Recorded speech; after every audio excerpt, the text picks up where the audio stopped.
Bienvenida, bienvenido a este nuevo Deep Dive. Hoy nos metemos de lleno con las ideas de Richard F. Lovelace, un teólogo, bueno, bastante influyente del siglo XX. Vamos a basarnos sobre todo en un análisis académico de su vida y su obra principal. Y antes de nada, una aclaración rápida, que es importante. Hay dos Richard Lovelace conocidos. No hablamos del poeta del 17, ¿eh? No. El nuestro es el Dr. Richard F. Lovelace, de 1930 a 2020, teólogo. Su libro Dinámica de la vida espiritual ha tenido un impacto, bueno, notable, incluso aquí, en el mundo hispanohablante. Nuestra misión hoy es simple: sacar las claves de su pensamiento sobre la renovación espiritual, entender por qué este libro sigue dando que hablar y qué podemos llevarnos de su enfoque. Venga, vamos a ello. Lovelace tuvo una formación curiosa. Filosofía en Yale, luego, fíjate, se convirtió leyendo a Thomas Merton, el monje. Pero después se metió de lleno en la teología reformada, y de forma rigurosa, ¿eh? Westminster, Princeton. Y además le encantaba la naturaleza, la ciencia ficción, la música clásica. Una mezcla peculiar. Sí, y esa mezcla es clave, ¿sabes? La filosofía le dio las herramientas, el análisis, y la teología reformada, pues el marco doctrinal.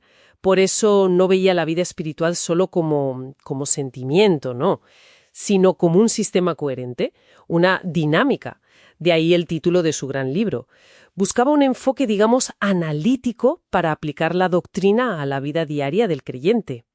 Estuvo décadas, casi 30 años, enseñando historia eclesiástica en Gordon Conwell. Allí influyó en muchísima gente, en muchos líderes, y defendía una cosa llamada optimismo postmilenial, que venía de Jonathan Edwards, creo. Eso es. La idea básica es que la Iglesia tiene que, trabajar activamente para transformar la sociedad, no solo esperar a que llegue el final. O sea, traer el reino aquí, ¿no? Exacto. No es quedarse de brazos cruzados. Es actuar para que esos principios se vean ya. De hecho, Lovelace hasta escribió un poema, Possibilities, posibilidades. Lo hizo para responder a los que decían que un gran avivamiento era imposible sociológicamente en su tiempo. Él decía, no, la renovación depende de la Biblia y del espíritu, no de lo que digan los análisis culturales. Hablemos entonces del libro, de Dynamics of Spiritual Life, Dinámica de la vida espiritual. Que, ojo, no es un libro menor. Gente como Timothy Keller o el historiador Mark Noll lo consideran fundamental. Dicen que es bíblicamente equilibrado, teológicamente sobrio. Eso pesa. Y ofrece una solución. Lovelace veía como una fragmentación, ¿sabes? Por un lado, mucho énfasis en la doctrina correcta. Por otro, mucho énfasis en la experiencia, en el espíritu. Él dijo, a ver, esto tiene que ir junto. Y propuso un modelo integrado, con 4 pilares que están conectados. Si falla uno o se desequilibra, la cosa no funciona bien. Estos pilares son, mira, primero, la justificación. Es la base. La paz con Dios gracias a Cristo, eso es intocable. Segundo, la santificación, que no es algo de un día, ¿eh? Es el proceso, el crecimiento continuo en piedad, en carácter ético. Tercero, el Espíritu Santo, pero no como una idea abstracta, ¿sabes? Sino como el motor de la renovación, el que impulsa todo. Y cuarto, la autoridad espiritual. ¿Someterse a la Escritura? Sí, pero como una guía viva, relevante hoy. No un libro de reglas muerto. Muy interesante cómo los une. Oye, y él hablaba también de la brecha de la santificación, ¿no? El sanctification gap. ¿Qué quería decir con eso? Pues se refería precisamente a eso que a veces pasa. Mucho énfasis en la conversión, en el inicio, en la justificación, pero luego poco cambio real y visible en la vida, en la conducta, en los valores, o sea, en la santificación. Es como empezar una carrera a tope y pararse a los 100 metros. Lovelace insistía, la fe tiene que notarse, tiene que haber una transformación que se vea. Entiendo. Entonces, su gran objetivo era como tender puentes, ¿no? Unir la cabeza, la doctrina, con el corazón, la experiencia. Justo. Quería mostrar que no son cosas opuestas, son las dos vitales, se necesitan.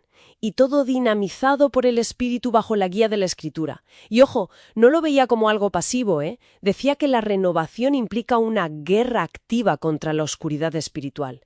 Un compromiso fuerte, constante. Y eso le llevaba a ser muy práctico. Incluso advirtió sobre las formas en que los avivamientos salen mal. Buscaba algo genuino pero también ordenado. Fundamental. Para Lovelace, la renovación empieza dentro, pero tiene que salir fuera. Tiene que verse en transformación social, en compromiso con la cultura, incluso valorando las artes. Pero aquí, cuidado, lanzó una advertencia muy seria. El Evangelio debe ser liberado de la cautividad cultural para propagarse. Es decir, que el mensaje central no puede quedar atrapado o identificado solo con las costumbres o las políticas de una cultura concreta. Eso limita su alcance. Ese punto de la cautividad cultural resuena muchísimo hoy en día, ¿verdad? Y es importante que su libro esté traducido al español, por Editorial Dulus. Acerca estas ideas a contextos donde a veces hay movimientos espirituales muy fuertes. Precisamente, en el mundo hispanohablante hay una dinámica espiritual a menudo muy potente. El marco de Lovelace da herramientas muy buenas para eso, para canalizar esa energía, para que sea de forma sólida, teológicamente, equilibrada, para buscar una renovación que no sea solo fervorosa, sino también profunda, ética, que transforme la sociedad y que evite caer en desórdenes o en esa misma cautividad cultural de la que hablaba.